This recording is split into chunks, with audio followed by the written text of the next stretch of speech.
Friends, welcome back to my channel. তো সমাপ্তি সৌরভ চ্যানেলে তোমাদের সবাইকে স্বাগত জানাই। তো তোমরা সবাই কেমন আছো? আসলে সবাই খুব ভালো আছো আর আমিও খুব ভালো আছি। তো ভালো আছি বলতে খুব একটা ভালো না আজকে, কারণ আমাদের একটা জায়গা যাওয়ার কথা ছিল। তো মিশন যাব ভেবেছিলাম, আমাদের এখানে মানে আছে। তো রামকৃষ্ণ মঠে যাব ভেবেছিলাম, তো সেটা হঠাৎ করে ক্যান্সেল হয়ে গেলো। তো তাই মনটা একটু খারাপ হয়ে গেলো, কারণ রেডি হয়ে গেছি আর গেছি, তারপরে যদি শুনি যে না যাওয়া হচ্ছে না, তাহলে কতটা খারাপ লাগে তোমরাই বলো। তোমরা তো জানোই। তো কী আর বলবো। তো তাই এই যে ছাদে চলে এসেছি। তো ছাদে আমি একটু রিলস বানাচ্ছিলাম, দেখছি যে এখনও তো হয়নি, তাহলে কিছু তো বলেনি এখনও অবধি যাওয়ার ব্যাপারে। তো তখনকে আমি একটু রিলস বানাই। তো রিলস বানাতে বানাতে শুনলাম, আমাকে বলে গেল যে যাওয়া হচ্ছে না আজকে, কারণ আমাদের বাড়িতে সেই মিটারটা আছে তো খারাপ হয়ে গেছে। তো কী আর করা যাবে। তো সেইটা লাগাতে এসছে লোক এসছে, তো তার জন্য যাওয়াটা ক্যান্সেল হয়ে গেলো। তো আমার খারাপ লেগেছে, বলছে কিছু করার নেই। এবার আমি তো বলিনি যে যাবো না, কিন্তু এবার লোক এসে তখন কী করে কী করবো, মানে অন্য দিন যাবো। কেন, ঠিক আছে তাই হবে। তো তাই এই যে ভাবলাম তাহলে একটু তোমাদের সাথে খারাপ খারাপ সময়টা একটু শেয়ার করি। খারাপ সময় বলতে খারাপই বলতে গেলে। তো মেয়েও আমার এখানে আছে। তো এই যে ভাবলাম যে একটু তোমাদের সাথে গল্প করি, তো তাই চলে এলাম গল্প করতে। আর ও বললো যে ঠিক আছে যাওয়া হয়নি তো কী হয়েছে, তাহলে তুমি চলো আজকে ওকে নিয়ে একটু মাঠ দিয়ে ঘুরে এসো। মাঠে মানে কি বলবো, আমাদের এখানে একটা ছোট্ট খেলার মাঠ আছে, তো অনেক বাচ্চা মেয়েরা যায় খেলে সেখানে। তো তাই ভাবলাম যে ওকে নিয়ে যাই, তো একটু পরেই যাব। তো তোমরা সঙ্গে থাকো, তোমাদের কাছে দেখাবো আমার মেয়ের মানে যেখানে খেলতে যায়, মাঠে খেলা করে, বিকেলবেলায় যাই, তো সেখানে তোমাদেরকে একটু দেখাবো। তো চলো।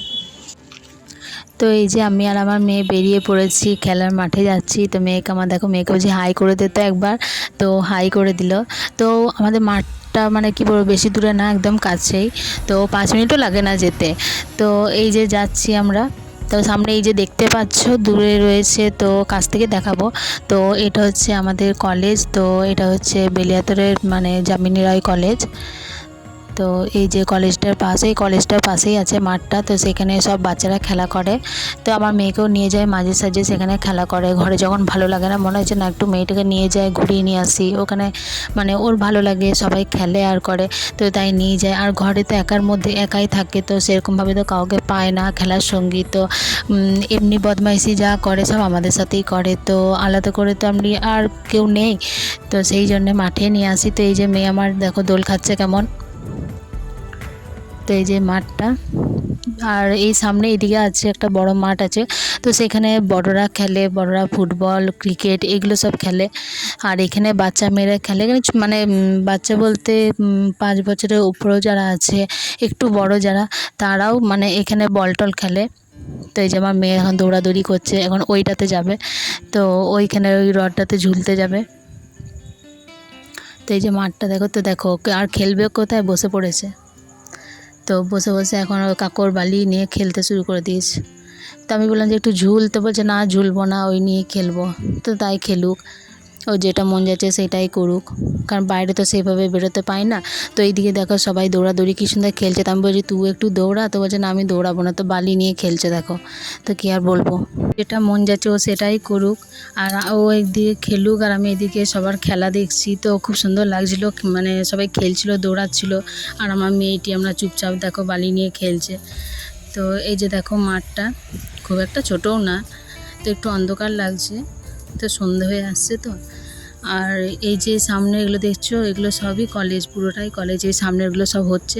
তো এই দেখো তোমরা ভাববে যখন কোথায় যাচ্ছি, এই মাঠে ছিলাম। তো আমরা বেরিয়ে পড়লাম মায়ের মন্দির যাব বলে। তো হঠাৎ করে দেখছি ও মাঠের মধ্যে এসেছে, বলছে চলো আজকে তো মানে মঠে নিয়ে যেতে পারলাম না, তো চলো মায়ের মন্দির থেকেই ঘুরে আসে না, ঠিক আছে তাই চলো। তো আমার মেয়েও তো খুব খুশি, আর আমারও বেশ ভালো লাগলো মায়ের মন্দিরে আবার যে মাকে প্রণাম করে আসি। তো এই যে দেখো, তো এই যে তো মন্দিরের দরজাটা লাগানো আছে, তো বামুন ঠাকুর এসে আবার খুলবে পরে। তো আমার মেয়েকে দেখো কেমন খেলা করছে, সে ঘন্টার দড়িটা ধরে ধরে টানছে আর খেলছে, আর গান বাজছিল, বেশ নাচছিল, আর খুব আনন্দে আছে। তো এরপর বাড়ি যাব, তাই সামনে একটা শিব মন্দির ছিল, শিব ঠাকুর ছিল, তো সেটাকে প্রণাম করে নিল। তো এই যে আমরা বেরিয়ে পড়েছি, তো এই যে আমরা বাড়ি চলে এসেছি। তো দেখি এরপর আর প্রচণ্ড গরমও মানে ভালো লাগছে না।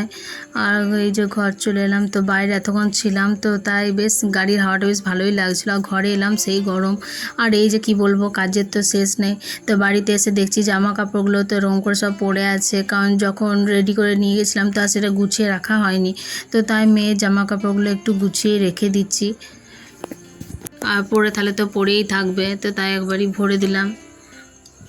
তো দাঁড়াও তোমাকে দেখাই। আর এই ঘরটা দেখো কি অবস্থা হয়ে আছে, কারণ এগুলো সব বের করেছে, সিঁড়ির তলটা পরিষ্কার করছে মা। তো মা সব বাইরে বার করে রেখে দিয়েছে। তো কাল সকালে সব নাকি ওখানটা মোছামুছি করবে, ঝাড়ঝাড়ি করবে, দিয়ে পরে ওগুলো আবার সব ঠিক করে সেট করে রাখবে। তো আমি এসে দেখছি যে সব মানে হয়ে গেছে, বার করা হয়ে গেছে জিনিসপত্র। তো আমি কি করব, তো আমি আগেই তো মানে আলুটা সেদ্ধ করে রেখেছিলাম কুকারে, তো তাই এই যে আলুটা একটু মেখে নেবো। তো রাতে একটু আলু ভাতে করব, তাই এই যে লঙ্কা ভেজে নিয়েছি, আর পরে পেঁয়াজটা দেবো। তো তাই লঙ্কাটা দিয়ে একটু আগে আলুটা মেখে নেবো। আর সেইভাবে আর কিছু করব না রাত্রেবেলায়, সেই জন্য একটু আলুই মেখে নিচ্ছি। তারপরে মাছ আছে, মাছের ঝাল আছে, আর পেঁয়াজ, শুকনো লঙ্কা এইসব দিয়ে মাখলে বেশ আলুটা খেতে ভালো লাগে। তো তাই একটু কম করেই মাখছি। আর এদিকে আমার মেয়ে এসছে, দেখো খালি গায়ে চলে এসে, ওকে এসেই জামাটা গুলিয়ে দিয়েছি, বলছি প্রচণ্ড গরম, আর জামা পরতে আর নাচছে, দেখো কেমন দেখছো, সবসময় জ্বালবে, বদমাইশি করবে। আর ফোন দেখলেই তো হয়ে গেল, যখনই দেখবে মা ক্যামেরা করছে ব্যাস হয়ে গেলো। তো আমি ওকে একটু বললাম যে একটু খাবি, বলছে না, ওর ঝাল ঝাল খেতে খুব পছন্দ করে। তাই ওকে বললাম যে একটুখানি খা, বলছে না না আমি খাবো না। তো চলো ঠিক আছে, খাবো না যখন, আমি আলুটা মেখেই নিই। তো আমার আলু ভাতে মাখা হয়ে গেছে। তো মেয়েকেও আমি পড়তে বসিয়ে দিলাম, তো বললাম যে একটু পড়ে নে, পড়াশোনা করে নে। আর দেরি হয়ে গেলে তো ব্যাস হয়ে গেল, পড়াশোনাও হয়ে যাবে ওর, কারণ ও দাদা চলে আসবে, ও দাদা চলে এলে তোর পড়াশোনা একদম বন্ধ হয়ে যাবে। তো তাই আমি ওকে পড়তে বসিয়ে তোমার সাথে একটু গল্প করতেলাম, তারপর আবার যাবো ওকে পড়াবো। কারণ আমি যদি না পড়াই তো তাহলে ব্যাস হয়েই গেল, আমি যদি ফোন নিয়ে বসে থাকি আর ও যদি একা একা থাকে তো সেইভাবে তো পড়াশোনাটা করবে না। তো তাই ওর কাছে একটু বসতে হবে। তো এই যে ঘরের অবস্থা দেখতে পাচ্ছ, এটা হচ্ছে আমার শাশুড়ির রুম। আগে তো বলেইছিলাম এখানে শ্বশুর শাশুড়ি থাকে। তো ঘরের অবস্থা একদমই ভালো না। তোমাদেরকে তো মানে কি বলবো, ঘরটা তো মানে বাগাচ্ছে, তো সামনেই পুজো, তো তাই ঘর দুয়ারের অবস্থা খুব একটা ভালো না। তো সব গোছানো চলছে। তো এই যে শাড়ি টাড়ি সব দেখতেই পাচ্ছ, মানে উলট পালট করে রাখা আছে, একটাও গুছিয়ে রাখা নেই।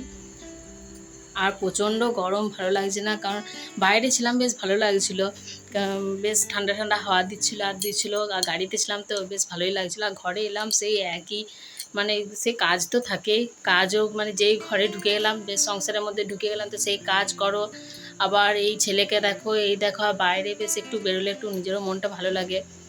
তো আর কিছু বলছি না, তো এখানেই ভিডিওটা শেষ করছি। আর তোমাদের যদি আমার ভিডিওটি ভালো লেগে থাকে তো প্লিজ লাইক, কমেন্ট আর শেয়ার করে দিও, আর একটা সাবস্ক্রাইব করে দিও। তো দেখা হচ্ছে নেক্সট ভিডিওতে। আর তোমরা সবাই ভালো থেকো, সুস্থ থেকো, আর তোমাদের আশীর্বাদে আমিও যেন ভালো থাকতে পারি, আরও নতুন নতুন যেন ভিডিও দিতে পারি, ভালো ভালো ভিডিও যেন তোমাদেরকে দিতে পারি। তো তোমরা সবাই আমার পাশে থেকো, সঙ্গে থেকো, আর আমাকে সাপোর্ট করো। তো দেখা হচ্ছে নেক্সট ভিডিওতে। বাই।